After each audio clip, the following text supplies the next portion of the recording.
right. So we begin with this essay by Edgar Allan Poe, The Poetic Principle. He, as you might be knowing, is an American writer, an American poet.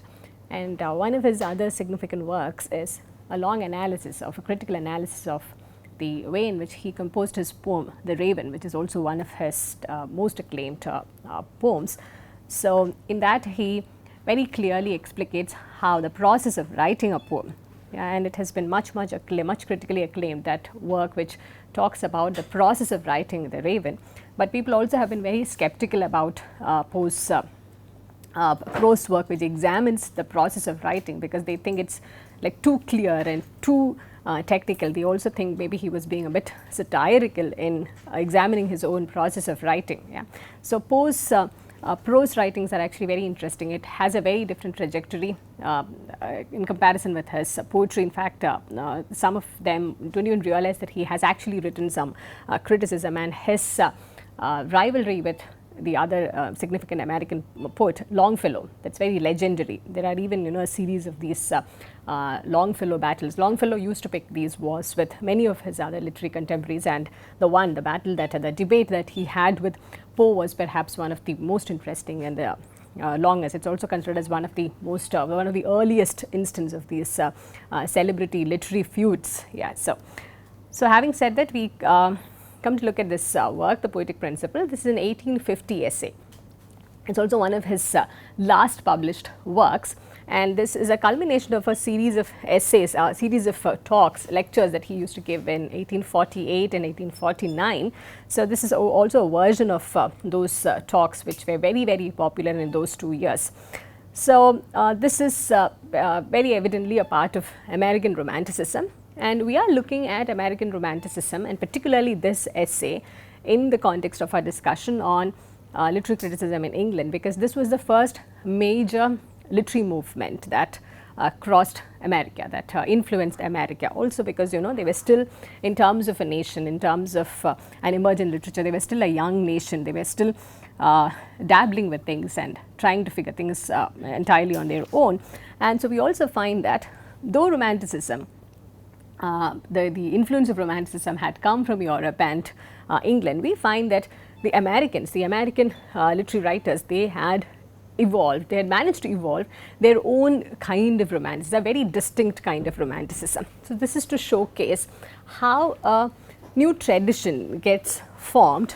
There is no overt sort of statement that Poe makes at the outset that I'm going to depart from the other kinds of traditions, but we find that in the observations, in the opinions that he is giving, he's clearly departing from the dominant tendencies in Europe as well as in England. And there is a way in which they also try to move away from tradition in order to reiterate their own literariness. And we find that this moving away from tradition works in a very different way when it comes to the literature in America, because for the others, for Europe and for England, moving away from tradition also means moving away from perhaps the classical writers, the classical notions laid by from Aristotle and then on.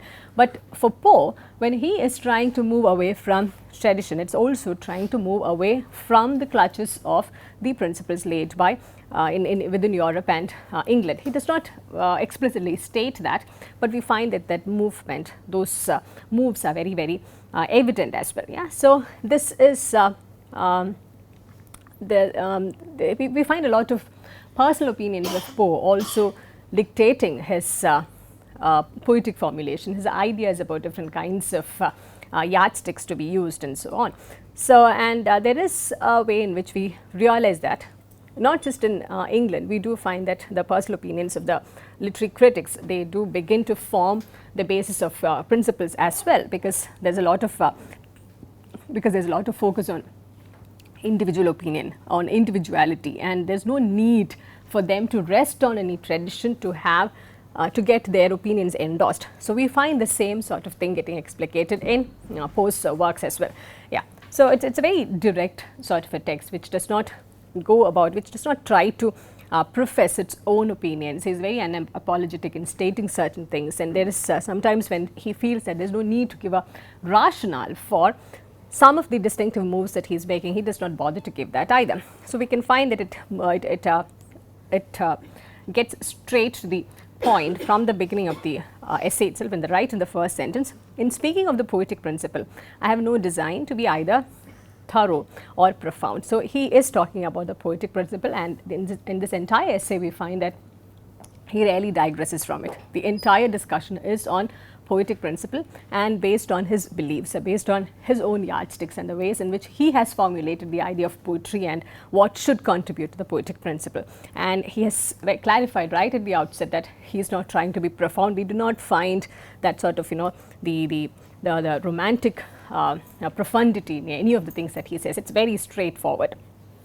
And we do find that there are many things, there are overlaps that we will begin to identify between English Romanticism and American Romanticism, but we do find the language more cutting, the language more direct, and does not, there's very few of those fancy romanticized notions about the self or about writing.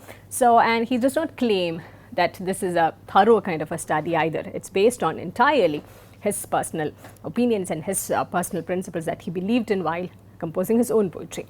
While discussing very much at random the essentiality of what we call poetry, there is no justification being given over here for why he is discussing poetry. It's a random thing. While discussing very much at random, maybe because he was also a poet, the essentiality of what we call poetry, my principal purpose will be to cite for consideration some few of those minor English or American poems which best suit my own taste, of which or which upon my own fancy have left the most definite impression. Yeah, so that is very clear. That's the only rationale for choosing the kind of text that he chooses to discuss in this work. Those are the ones that suited his taste and which upon my own fancy have left the most definite impression. By minor poems, I mean, of course, poems of little length. Yeah, so that's also a different sort of a definition that he gives to poetry. Minor poems is poems which are of shorter poems. Yeah, and he's also, we'll find that there's an extensive discussion right at the outset in situating the short poems as against the long epic poems. Yeah, and the minor poems is also a term that he gives to short poems, poems of little length. And here in the beginning, permit me to say a few words in regard to a somewhat peculiar principle, which whether rightfully or wrongfully has always had its influence in my own critical estimate of the poem. Look at the way in which his own opinion, his own fancies and his own impressions are being highlighted one after the other, very unapologetically, very directly. If you contrast this with the kind of language used in the earlier critical traditions, there is always a way in which the personal opinion needs to be supported by some opinion from the tradition. That's where everything is founded upon. So, we find Poe for two reasons. One, Romanticism has moved away from the traditions. Two, he's an American poet. There's very little in terms of a Native American literary tradition that he can rest upon. So, he's using that to his advantage. He's capitalizing on that to present his opinion as the opinion and the basis of the critical foundations which are yet to emerge. I hold that. So, he comes straight to the poem, straight to the point in the first paragraph itself.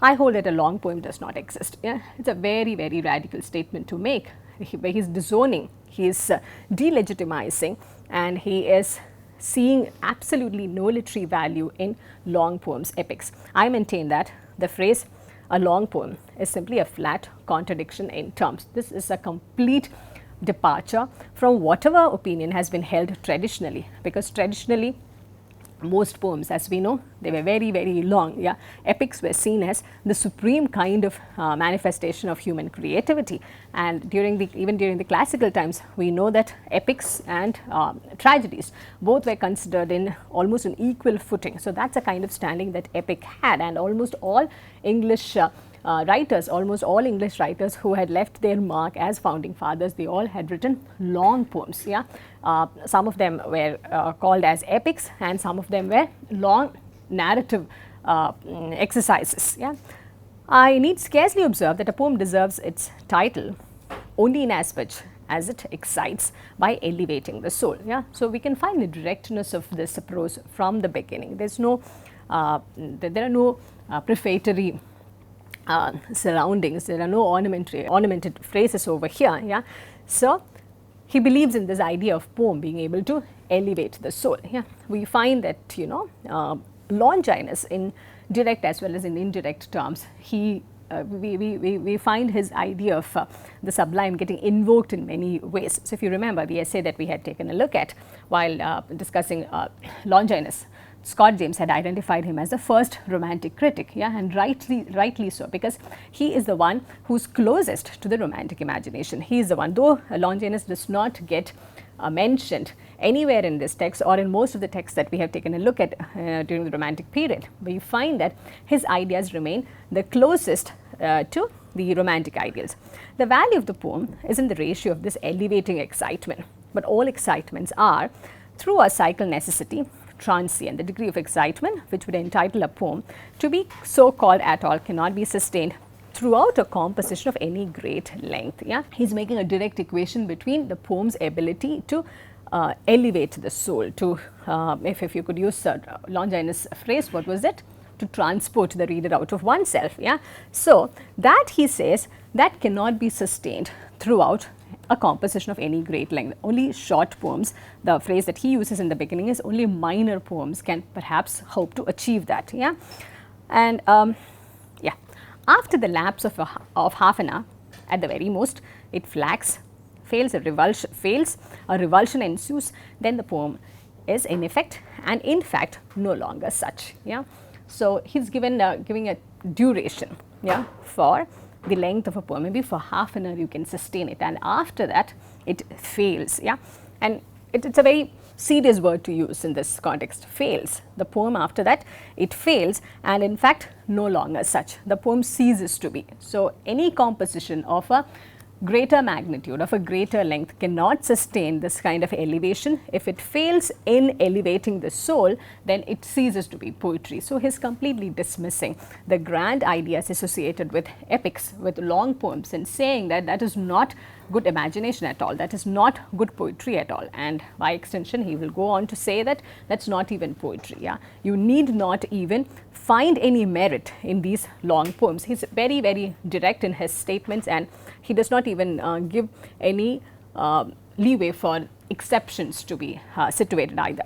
There are no doubt many who have found difficulty in reconciling the critical dictum in the Paradise Lost is to be devoutly admired throughout, with the absolute impossibility of maintaining for it during perusal the amount of enthusiasm which that critical dictum would demand. The great work, in fact, is to be regarded as poetical only when, losing sight of what vital requisites in all works of art unity, we view it merely as a series of minor poems. So he's telling us a way of looking at how can we understand or appreciate Paradise Lost. Then it's like a series of minor poems. If to preserve its unity, its totality of effect or impression, we read it as it would be necessary at a single setting, the result is but a constant alternation of excitement and depression. Yeah, you will not be able to have the excitement or the status of elevation, the experience of elevation in a sustained length. If you are reading this in a single sitting, he's saying it would be a constant alteration of excitement and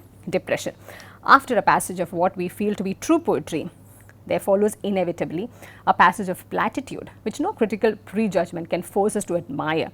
But if upon completing the work, you look at this phrase, critical prejudgment, he's also telling us that we appreciate, we tend to find merit in tend to find aesthetic experience in most ancient literary works because of a critical prejudgment perhaps. Yeah, if you take that element out entirely, that critical prejudgment is not there, then it is impossible to sustain that sort of an experience, that sort of a response to any long work. So, which no critical prejudgment can force us to admire. But if upon completing the work, we read it again, omitting the first book, that is to say commencing with the second, we shall be surprised at now finding that admirable which we before condemned, that damnable which we had previously so much admired. Yeah, so that reversal can also happen, he says, if you're reading a long poem, because the problem he identifies is with the length. Yeah, he gives the example of Paradise Lost, which is a voluminous work. If you read it in a single go, he says in a single setting, the experience will be an alternation of excitement and depression. But if you read it again, he says, like omitting the first book and then beginning with the second book and going, something which did not excite us before, what we condemned before may now become admirable, what we had admired now may become condemnable. Yeah, so it follows from all this that the ultimate aggregate or absolute effect of even the best epic under the sun is a nullity, and this is precisely the fact. Yeah. So, he is not really going into the details of why one may find the first part admirable in the second reading or the second part more damnable in the second reading. He does not go into those details. He is saying very, very bluntly, he is saying the effect of even the best epic, yeah, even if you take Paradise Lost and takes, and it is a nullity, and this is precisely the fact. He is refusing to engage with the fact that an epic, a long poem, can give a sustained aesthetic experience, a sustained experience of elevation. He continues to maintain this point by giving examples from different, supreme examples from different critical traditions. The first one being Paradise Lost, then he moves on to Iliad from the classical times. In regard to the Iliad, we have, if not positive proof, at least very good reason for believing it intended as a series of lyrics. So, in both these texts, in Paradise Lost as well as for Iliad, though those are two voluminous works, he says maybe those were not initially intended as works to be read in a single sitting. Yeah, maybe those needs to be broken down and read. So, with Iliad also he has this argument that maybe it was intended as a series of lyrics, but granting the epic intention, I can say only that the work is based in an imperfect sense of art. Yeah. So, look at this audacious way in which he is dismissing Paradise Lost as well as Iliad purely on account of the length of the work. The modern epic is of the supposititious ancient model, but an inconsiderate and blindfold imitation. Yeah. So, he is saying in the contemporary there is no room for an epic kind of work, that is an inconsiderate and blindfold imitation. So, this is a radical view which only the American literary critical tradition maintains. Yeah, I do not think anyone within the English literary critical tradition had the audacity to completely dismiss epic or the long narrative poems in general. So, here he does that, saying in the modern times, yeah, this is an inconsiderate and blindfold imitation, but the day of those artistic anomalies. So, he is also in by extension referring to these long compositions, these long narrative exercises as artistic anomalies. If at any time any very long poems were popular in reality, yeah, which I doubt, it is at least clear that no very long poem will ever be popular again. There is no way in which we can measure whether those long poems, whether Paradise Lost or Iliad, whether they were really popular during those times. Yeah, it's not like a performance. You can't evaluate it in that sense. There's no way to judge how people felt about those poems which were composed at that point of time, and it continued to remain popular, continued to remain canonical for on account of what he says. What's it a phrase that he uses? It's a critical prejudgment, on account of that critical prejudgment. Yeah, and he says if at any time, even if they were popular in reality, yeah, now they are not going to be popular at all, because no one has the time and consideration for this kind of an aesthetic experience which requires a lot of time. It's also keeping very much in tune with the American way of responding to most things which were European or English. Yeah, so they take a radically different view from, perhaps sometimes, you know, it also come across as being this eccentric like it does in Poe's works, but they ensure that there is a different track altogether that they are following. That the extent of a poetical work is Ceteris Paribus. I hope you know what that is. What is Ceteris Paribus? Yeah, other conditions remaining the same. It's a Latin phrase. Yeah, the measure of its merit seems undoubtedly, when we thus state it, a proposition sufficiently absurd, yet we are indebted for it to the quarterly reviews. Surely there can be nothing in mere size abstractly considered, there can be nothing in mere bulk so far as a volume is concerned which has so continuously elicited admiration from these saturnine pamphlets. He's referring to the works that come out in these quarterly reviews, those pamphlets. A mountain, to be sure, by the mere sentiment of physical magnitude which it conveys, does impress us with a sense of the sublime, but no man is impressed after this fashion by the material grandeur of even the Columbiad. Columbiad is one of those long narrative poems composed in America in the early 19th century. He is, again, you know, there's no reason to, I mean, this comparison between the physical magnitude and the feeling of sublimity that one gets. Yeah, perhaps it is an invocation of a very indirect invocation of Longinus. Again, one does not know for sure, but he is saying maybe the mountain, the sight of something out there in the nature, something very grandiose, something really of this magnitude, it may impress us with the sense of the sublime. But in this fashion, an epic cannot impress at all. Yeah, so it's also this the work Columbiad was not very well received in America. So it's also using that as an instance to prove that there's no way in which epic can receive a sustained aesthetic response in the contemporary. Even the quarterlies have not instructed us to be impressed by it. Those were the pamphlets, the critical pamphlets which were in circulation. Even they did not say anything nice about it. As yet, they have not insisted on our estimating Lamartine by the cubic foot or Pollock by the pound, referring to other works. But what else are we to infer from their continual prating about sustained effort? If by sustained effort if by sustained effort any little gentleman has accomplished an epic, let us frankly commend him for the effort. He is trying to separate the effort that goes into the making of a work and the end result that it produced, asking us not to get confused with one over the other. Of course, if there is an effort which has gone into the making, let us frankly commend him for the effort.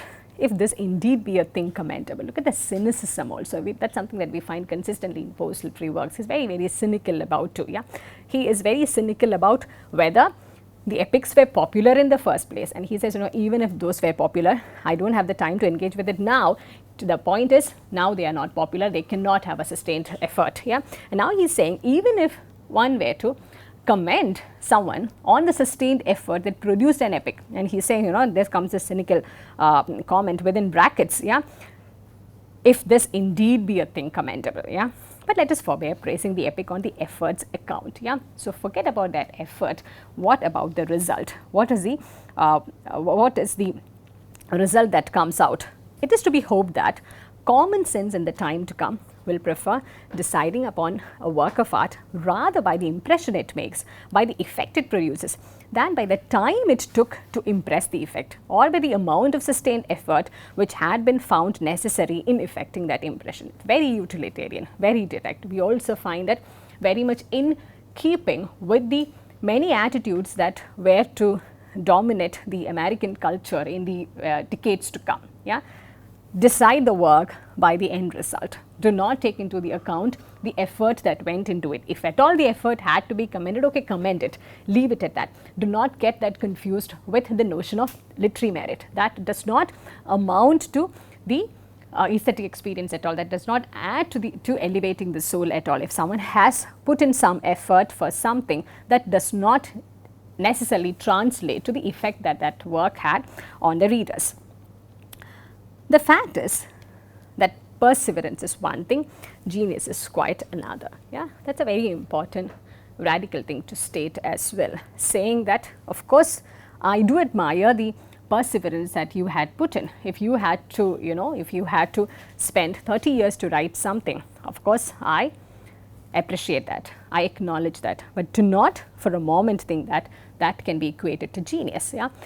In the work that we discussed just before this, if you recall, in Shelley's Apology for Poetry, there is a mention of how there is he talks about a number of writers who had to put in almost their entire lifetime for producing certain works. Yeah, about how, for about 3 decades they had to continue at it in order to compose that. So he finds it important to make a mention of that, and he wants us to judge the work and that experience based on that as well. Poe is moving away from it entirely, and he's not even ready to acknowledge that as a commendable effort. If someone wants to acknowledge that as an effort, as something commendable, of course you are free to do that, but he's also making it very clear that genius is something else altogether. Nor can all the quarterlies in Christendom confound them. Yeah, he's again, he's also using the pamphlets, the critical evaluations that came in those quarterlies as a base for some of his assumptions. And by this proposition, with many which I have been just urging, will be received as self-evident. He's also saying this is, you don't need any sort of a critical judgment for this. Just plain common sense. In between, remember, he also says he hopes that at some point the evaluation of a literary work will be based on common sense, about based on the effect that it has on the reader. Yeah, very simple, very plain. Do not go into any of the nitty-gritties. Just see if there is a sustained kind of experience of elevation that the work is able to afford for you. If it does, yes, it is good. If it does not, it does not. Yeah. So he's also trying to base this upon common sense, trying to make criticism less complicated. Whether this is a sustainable model or not, that's a different question altogether that we shall come back to maybe after having gone through this entire essay. But at this point, it's important to notice that he is not resting his notions upon any of the critical yardsticks or critical notions which are available to him at that point of time. On the contrary, he is consciously, very, very deliberately moving away from those. In the meantime, by being generally condemned as falsities, they will not be essentially damaged as truth. So, it is very critical of the critical opinions, the informed critical opinions which have been handed down over generations, which are based on traditional approaches. He says, just rest on your common sense, just trust your instincts in evaluating a work. On the other hand, it is clear that a poem may be very improperly brief. Yeah? So, he wants a midway. He says, a long poem of course cannot have a sustained effort, but it should not be improperly brief either. Undue brevity denigrates into mere epigrammatism. A very short poem, while now and then producing a brilliant or vivid, never produces a profound or enduring effect. There must be the steady pressing down of the stamp upon the wax. Yeah? So, he is using that analogy to talk about, about how it should be like there must be the steady pressing down of the stamp upon the wax, the appropriate amount of pressure for the stamp to be left on the wax. Not like too much to damage it entirely, but it should be sufficient enough to leave the mark. And if it is not weighed down properly, there is no mark left at all. Yeah. So, he is critical about the very, very brief poems as well, improperly brief, as he says.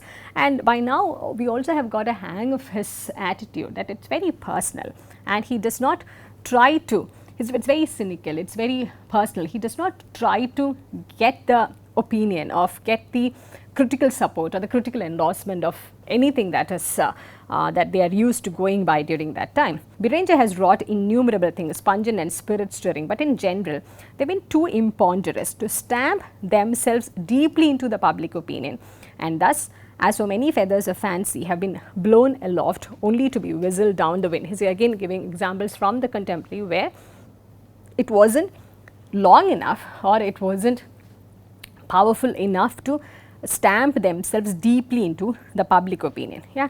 And now he is giving an example from Shelley. This is one from one of his Shelley's poems, An Indian Serenade, I think it's called, a remarkable instance of the effect of undue brevity in depressing a poem. How does it depress a poem? In keeping it out of the popular view, is afforded by the following exquisite little serenade. So, I want you to see the connection that he is making over here. Yeah.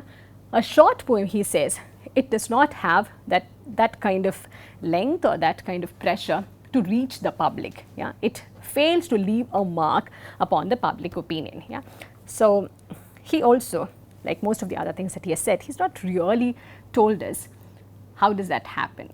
How does a short poem, an improperly short poem, fail to make a mark? Yeah.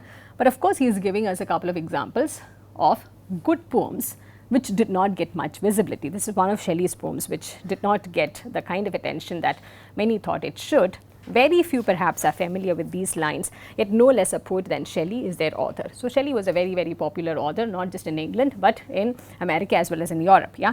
So, by giving this as an example, an exquisite poem by Shelley as an example, and how this was hidden from the public view, he is able to substantiate his point at least to a certain extent by saying that if it is improperly brief, yeah, it may not leave a stamp on the public opinion, and that is how a poem becomes depressing. He says, did you please take a look at that again? The effect of undue brevity in depressing a poem, in keeping it out of the popular view. Yeah.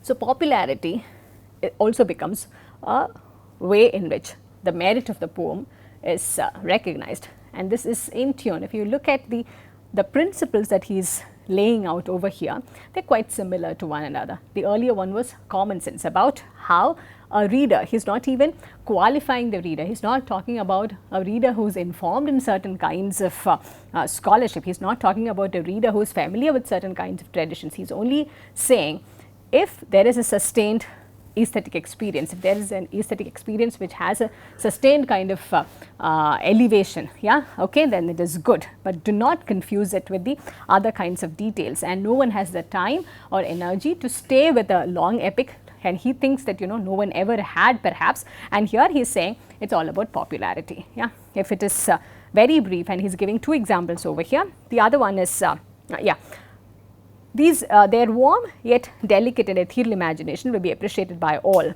but by none so thoroughly as by him who has himself arisen from sweet dreams of one beloved to bathe in the aromatic air of a southern midsummer night. It's like, you know, it's barely there, he is saying, you know, the poem is too brief that there is hardly an experience which could be engaged with over here.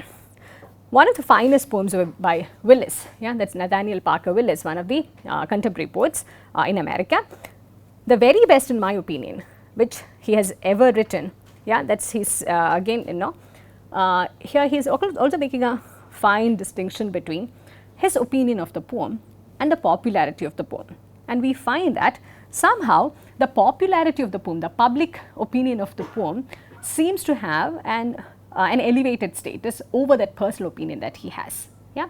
So, there is also an inherent irony over here. On the one hand, he is pursuing a line of argument along his personal opinions, and on the other hand, he is also basing the merit, the notions of merit, though he does not really use the term often, he is basing the notion of a good aesthetic experience based on public opinion and popularity as well. Yeah.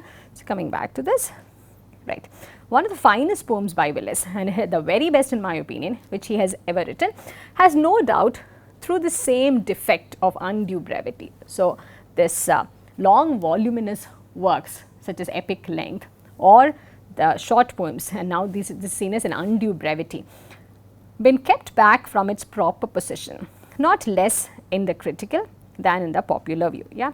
So, he's not really told us how this equation really works. If it's too long, you can't engage with it for more than half an hour, because that experience cannot be sustained at all.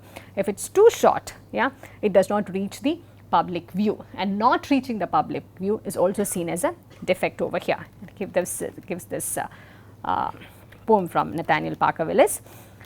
In this composition, we find it difficult to recognize the Willis who has written so many mere verses of society. The lines are not only richly ideal but full of energy, while they breathe an earnestness and evident sincerity of sentiment for which we look in vain throughout all the other works of this author. So, it's a very mixed sort of opinion over here as well, where this is a kind of poem which has not received good popularity, but at the same time Poe himself thinks that this is the best. Yeah. So, we could read this in two ways. One is that perhaps he is trying to continue to defend the idea that shorter poems are the best. Yeah. Even the best of writers who have received popularity otherwise, visibility otherwise, if you look at their own works, Shelley and Willis in this case, their best poems are their shorter works, but it needs to be avoided. The shorter versions should be avoided because they do not reach the public eye for some reason or the other. Yeah. And he is continuing his engagement with the epic mania, because that was also a time when a lot of writers in Europe and England and in America, they were trying to imitate the classical epic form. Yeah. So, a lot of imitations in terms of style and in terms of form in different parts of Europe, in fact. Yeah. Those were all quite well received as well, and he thinks that it's a very it's a needless kind of a blind kind of imitation which does not really serve any purpose, and he talks about this as the epic mania, with the idea that to merit in poetry, prolixity is indispensable. Prolixity is like loosely translated as, verbosity, it's wordness, lot of words without really meaning anything, no depth, but just just verbose. Yeah.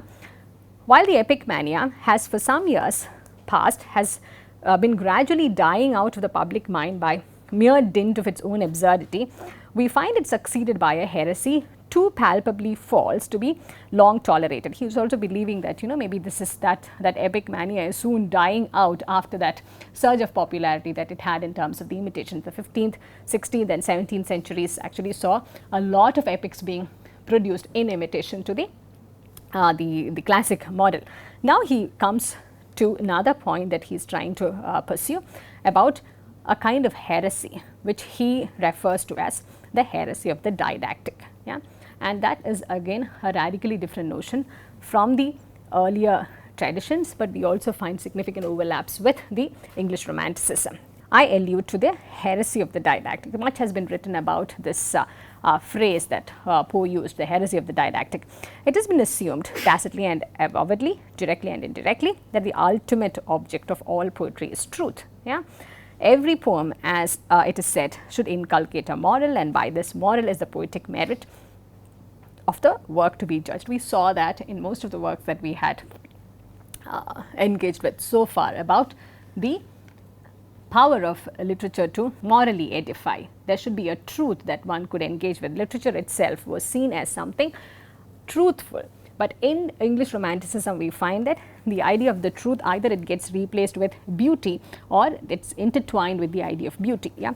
Here he is completely putting aside the idea of truth and focusing only on beauty. Every poem, we Americans, this is where it gets to become very, very native in its articulation. Yeah? He is very clearly saying that this is also significantly one of his last prose works, as I mentioned. Yeah? And he is also trying to situate the literature in America in a very distinctive sense. We Americans especially have patronized this happy idea, and we Bostonians very especially have developed it in full, and this is clearly, for obvious reasons, a very different rhetoric that we have not come across in literary criticism at all. Yeah? Because America, it's still in its infant stage. Yeah?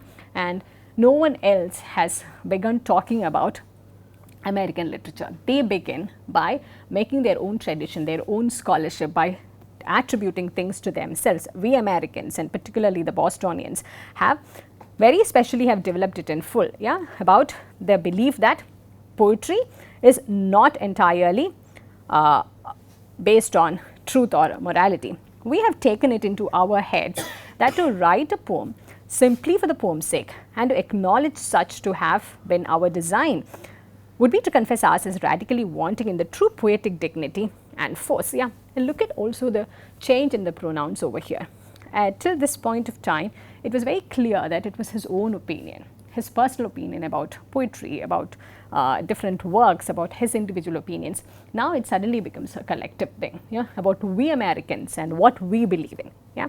And this transition is also very important because we find that when you look at the larger scheme of things, it is actually the personal opinion which becomes a collective, and it's a cyclical thing. It's a collective opinion which becomes a personal too. Yeah? That's how we find very interestingly that notions of canon and notions of such traditions are also formed. It is personal and collective at the same time, and they together they go on to inform ways in which the political grammar of literature also gets written and defined. Yeah? So, I will read that sentence again. We have taken it into our heads that to write a poem simply for the poem's sake and to acknowledge such to have been our design would be to confess ourselves radically wanting in the true poetic dignity and force. But the simple fact is that would we permit ourselves to look into our own souls, we should immediately there discover that under the sun there neither exists nor can exist any work more thoroughly dignified, more supremely noble than this very poem, this poem per se. This poem, which is a poem and nothing more, this poem written solely for the poem's sake. Yeah? So, this is he is advocating this idea of writing a poem for poem's sake. Yeah? And we also will very, very shortly discuss some of the ideas pertaining to art for art's sake, where you are saying forget about all the other things that art will eventually help you to reach. Just look at art for art's sake, just look at a poem for a poem's sake. And he is also telling us eventually that's the only thing that really matters if you look deep within your soul and try to judge a work of art. Yeah, it is not about anything else, it's only about that work itself. Yeah, not leading towards any idea of beauty, any idea of truth. Yeah, he is dismissing that entire notion as the heresy of the didactic. With as deep a reverence for the true as ever inspired the bosom of man, I would nevertheless limit in some measure its mode of inculcation. I would limit to enforce them. I would not enfeeble them by dissipation. The demands of truth are severe. She has no sympathy with the myrtles. All that which is so indispensable in song is precisely all that she has nothing whatever to do. It is but making her a flaunting paradox to wreathe in gems and flowers. In enforcing truth, we need severity rather than efflorescence of language. Yeah, so he is not saying truth is not needed at all. Yeah, what he is being suspicious is about the idea of truth being planted in poetry, because the demands of truth are severe. If you want to say truth, yeah, then maybe this is not the medium for it. Yeah, so it's again it in some ways it is an extension of the classical notion. It's also a radical departure. Yeah, because there is a way in which historically it has been shown, the most critics that we have engaged with are also trying to show that poetry is the supreme form of art which tells us universal truths. Yeah, and here he is Poe is acknowledging the effect that a poem can have on the human mind, but not necessarily because of this element of truth, not necessarily because of this element of universal engagement with everything that is true, everything that is beautiful. And he is not, mind you, he is not being skeptical about the notion of truth over here. He is saying that truth is not something which can be perhaps wrapped in this form. Yeah, because the demands of truth are severe. In enforcing truth, we need severity rather than the efflorescence of language. We must be simple, precise, terse. We must be cool, calm, unimpassioned. These are the things that truth requires. In a word, we must be in that mood which, as nearly as possible, is the exact converse of the poetical. Yeah, the poetical and the truthful, they do not really coexist. Yeah, I want you to tie this up with the idea that Sidney had. In a remote way, we can find the connection to what did Sidney say? The poet is not a liar because in the first place, there is no claim to any fact or truth that the poet makes. Yeah, does not really clarify on what philosophical basis he is referring to truth, but it's very clear that he is seeing truth as an antithesis of the poetic, something that's also one of his inherent beliefs in his poetical principle, that truth cannot be accommodated, poetry cannot afford the kind of truth that he is talking about. He must be blind indeed who does not perceive the radical and casement differences between the untruthful and the poetical modes of inculcation. He must be theory mad beyond redemption, who, in spite of these differences, shall still persist in attempting to reconcile the obstinate oils and waters of poetry and truth. It's like trying to mix oil and water. Yeah, so he is saying that these two are elements which can never come together. That is, there is a continuation, there is an overlap as well as a discontinuity from the English Romantic tradition. Overlap as in they also believe that, they also do not really believe in the power of poetry to teach. The didactic thing is something that even the English Romantics are skeptical about, but they also think that truth and beauty are, they can go together. Here he is not only he is not believing in the power of this, he considers that didactism, anything that attempts to teach through poetry, through art, it's a heresy. Yeah, it cannot exist at all. And then he is also being very skeptical about truth and beauty, truth and poetry. If beauty is poetry, yeah, truth and beauty coming together, because the demands of both these things are, they are worlds apart. It is trying to it's like an attempt to reconcile the obstinate oils and waters of poetry and truth. And he says there must be people who do that. Yeah, and how does he qualify those people?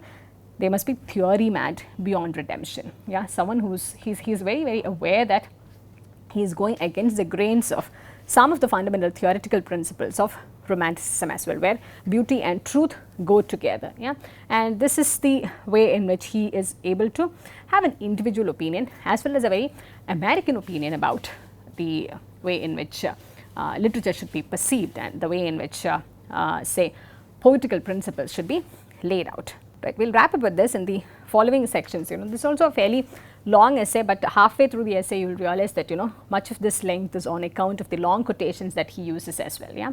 So in this from now on he will talk about a bit of he engages with this philosophy of a mind a bit and trying to divide it in different ways. Yeah. Right. So we will see that his critical opinion largely remains pretty much the same. The poetical principles that he lays out, more than discussing them, his point is in trying to, he is not open to a sort of negotiation of different sorts of perceptions. His focus in this entire work is to cement the opinion that he holds right at the outset. Yeah, it's not a discussion sort of thing. He's not trying to evaluate his own opinion in any way. He is trying to perhaps pursue the same line of argument that he begins with in terms of the various things which would go ideally into the poetic principle. Yeah. So please try to take a look at the rest of the essay before we meet again. All right. Yeah. Thanks for your attention.